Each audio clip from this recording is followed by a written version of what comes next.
zanin himim kutla September kumsang ni somni pali ni som pakwa ni nga ni ania tuntuma hian hei tun hnaya sate ek khuwa a khochunga a enge ni vasit thanem tak mai ti ila som rual kha in bulte te atla in mi puite ponti na tan tum khan lo ni in kan lo ria video te kan lo hmu chu mi chungchanga chuan video a latu pulal thole a sate ek branch UMA vice president kan bedon ani kapu chi baile chi baile ha kan han soita kang khan a tun hnai mai ni in kan ria kumdanga te polo om to em kan thelo kha kha chu ila soi zau tura ngai ta ila enge ni vasit khatiang anga khochunga ngam patak maya ron tlalu chanchin kha a chin chhuak deuh khan in thlafung lovin zoram mi pui riata min han thil theiem khami i soikar laka zo na te kan nei ni chong kan in pot chatanga mo ale nia a nung cha phim mà hi a wai ma foi tu kan ni wang ni chong lovin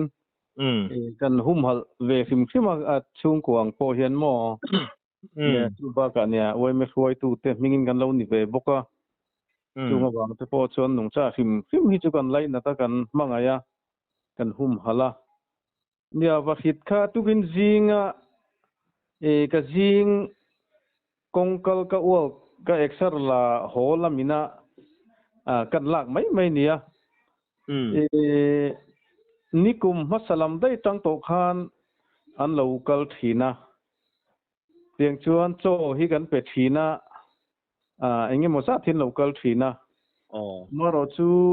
enge kan azirmi te kan ni lem lo boka enge mo cha hinan re le wang thina mo tiang chuan ron chua le chang an nei thina ti chuan tu gin zinga lo chua ka pokha e thamasa o tun tha vela tang khan in ron lan le chan ni ti chuan cho te kan pek thina wang khan local thina som an nia tukina local pe ka chu a pachal tak khi atel lo tukina kha chuan a pala tuai deu le anu apa paruk le anu pali nge ka chiang to chelo anu paruk zok tia kha a enge mo zok chu ni a enge mo zok kha paruk pakhat ka pali en nia chu tiang chu nia kut leina cho kan pek thina wang hian an thla te ka kan lak sak ve mai ni kha nia mi hian min khoi sakang ti kan hlau thina han hum hal lutuk dan vak khom si lo mo kami kom thang lama khan satek tu darlung road kong kala oma kong lun be ang reng tak mai nia ram wang mi te po an kal phona nia juk in ven reng tak sen khan i si lowa tin hun sang a kal dar thin ten lo nia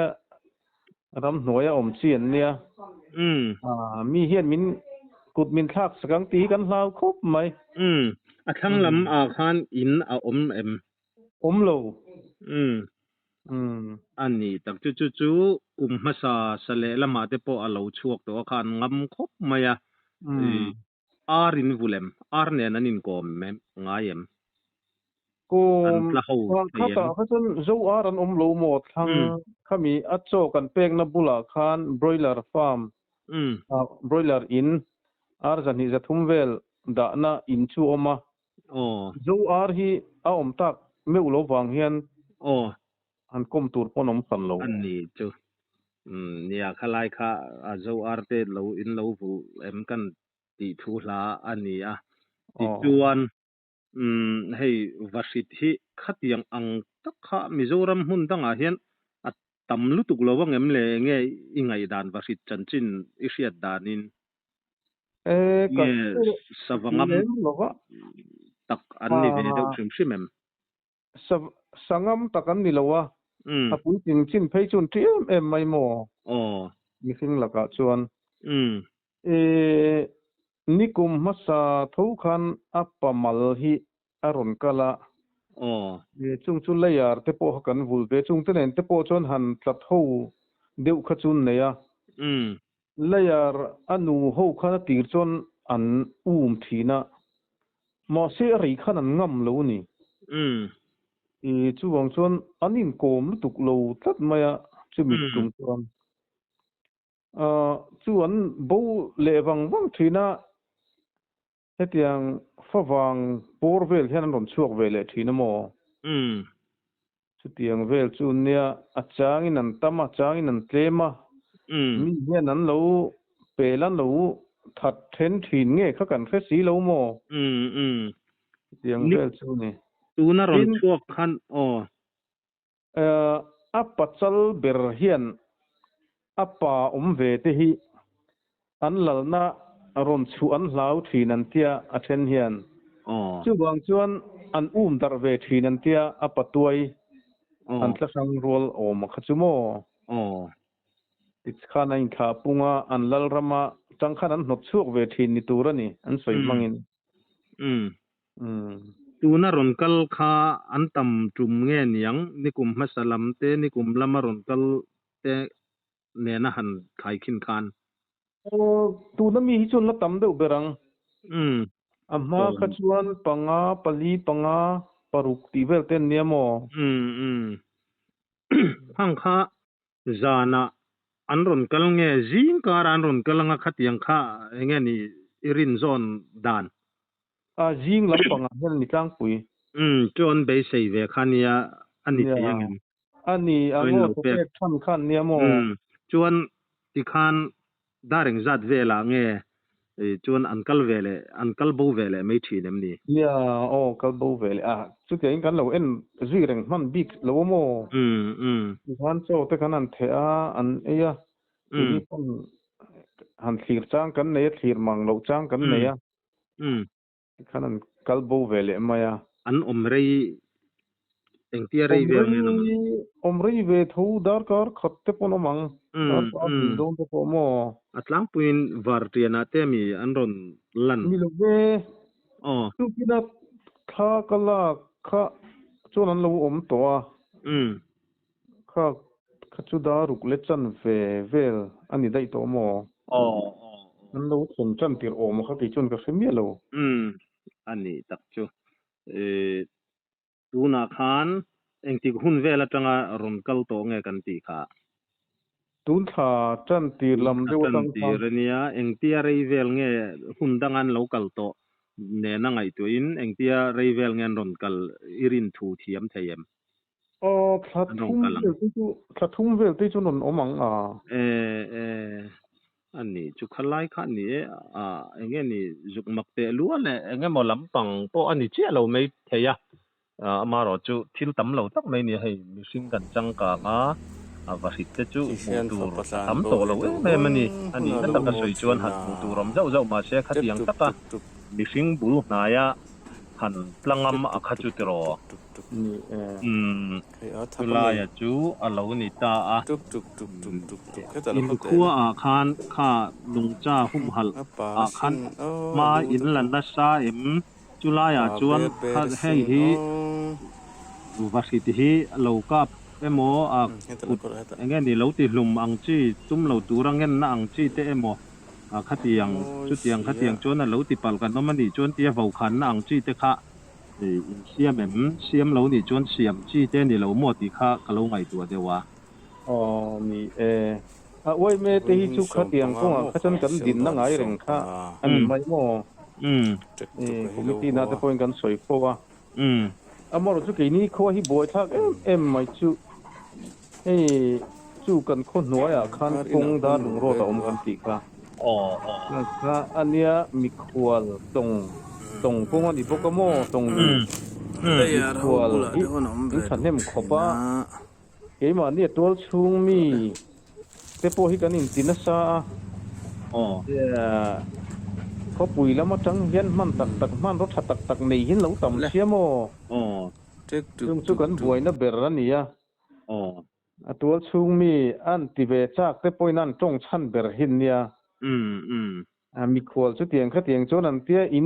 in veng tak reng big lo ti zong hian min kar ve thina mo buai tha khop mai ani chu enge mo big deuh taka han hum hal thei dan ron ngam le zual zel tura han ti thei dan kha om sela thakopin kan ya amaro lokin enge mo tia silai ri emo a khoi nia khiat kan nei chon kan cheviau chon ka ring ni etero nia thil pakhat karil rualo omle zoko chu khati khan tual o khochunga in bulte a khan zinga rong kal thin ta anom na vel bor o manga kha arin zon thiam them a hlavia ngem ngoi na nei thaim ngo chu chu a mm thang lama khan jim te chu manga an ron kal na lam nen om na lam om hi sia thiam chu har khop mai ani chu tin kha branch me president putharte a khan akan khuwa hi vahit le ramar te po hian mi hi abom deuh re re kha ati deuh khang ka ria lichin kan ti na ramar le vahit kha ala tam deuh hrim hrim em ni in khorama khan lo om ve nu le o nia chu soile soi nu kan hum hal oi me te potun ma chon jing le tlaya kan plan chhuak ka khatiang khan er gan te kan mana hetia ramwak te po in changa khatia ti thin kha kan niamo nia chan marpat reng hi lo hara ni na bera nei thei alo ni bik lo mo ni tero o ei bar dapte nga ya tu dam nia tamamu adik mai forest department kha an omem forest department ai bo kai hen rent office chu oma an ni lam te point enge ni thanem ngai le zolin han ngai ven thei sela du om hle in kan se dewa ti chuan khami kan han in biang na a khan han soi mai emo achulai achu ti han soi du hrim hrim in em kan soi du bera chunia tiang nung cha wang to te le nung cha hrim hrim hi min hum hal pui vek selati hi kan du dan ania kotlang point chuwang chuan kut min thak sak lo kham selati hi kan du dan ani ha kan sei bel du ni chu ole ni hei ka thil riat pakhata hi chona dik tura pot kan nga ya vahit hi vamak tak mai anni na lai oma hei anu emo apa emo ti hlum khan ei andam chung in an mal tat to maya thil enge ni kop pui dang po mishing in han ngai tu sak mai la an kop du mi lo kha an ti tat meri nom tak khan an thi an thi vele top mai thin ni om takania khatiang an te kha vahit hi chanchin ngai nom tak tak soi tu ro min kan ringa amaro chu ka hretam lo chu te chu ka hriat chun kha an nia engpo ni sela inkom na hun tha tak mai min han hun min han siam sak theya kan lom lu tu ke ale ki pakalo me khati zong kha sate ek branch me vice president nena kanin biak na ania kan ngai thak tak ang khan mizoram hi ram sa le savate an tam to lo em maya an chu tiang anga tun lai hun ang khovela tual chung kho chung in bul maya khatiang anga vasit rual mutur an omakha alu hle maya forest department lamte point enge ni ngai ven le zual thei selatin khotlang point tu te point jin mi te point ram chuak mi te point heng nungcha hum hal hi mizoram ta na kan tu le fat te ta na kan ti tur poi mo takani ti se tharila aduam khop mai tukin zinga vahit rual lalai video le nikum masalama vahit mal thalak kan hmu theyang video te kan handa ani ku lai ku vahit rual hoin chonon e le ni ku pakhat pali panga puruk pasari paret pakua som chun langa pathum paruk pakua som jong khu mi tukin local apa hi paruk anu pali ni hi an nalania tuk heta lo choro heta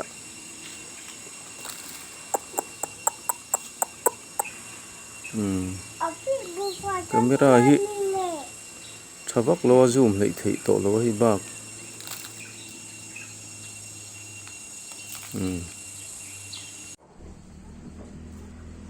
chi hian fa patlan bo he du hun lo ho thina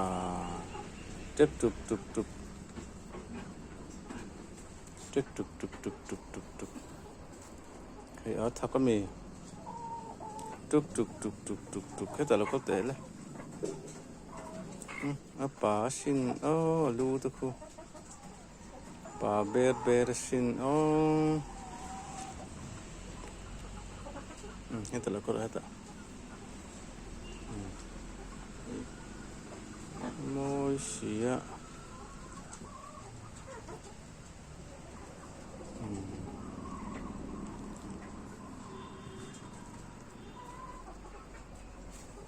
với hình som panga mo kha December ni som panga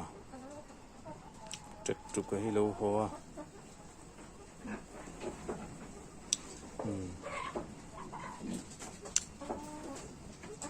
ar ina khon lu ve du a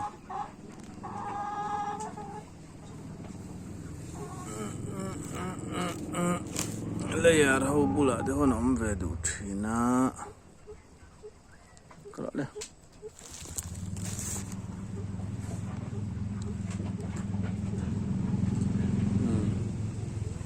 kala le tek tuk tuk tuk Van Tong official channel thir tu zong zong te lom thu kan thil non le chawa kan channel hi subscribe like le comments te min lo ti sak ram turin in khongai na kan han nge non le chau ani e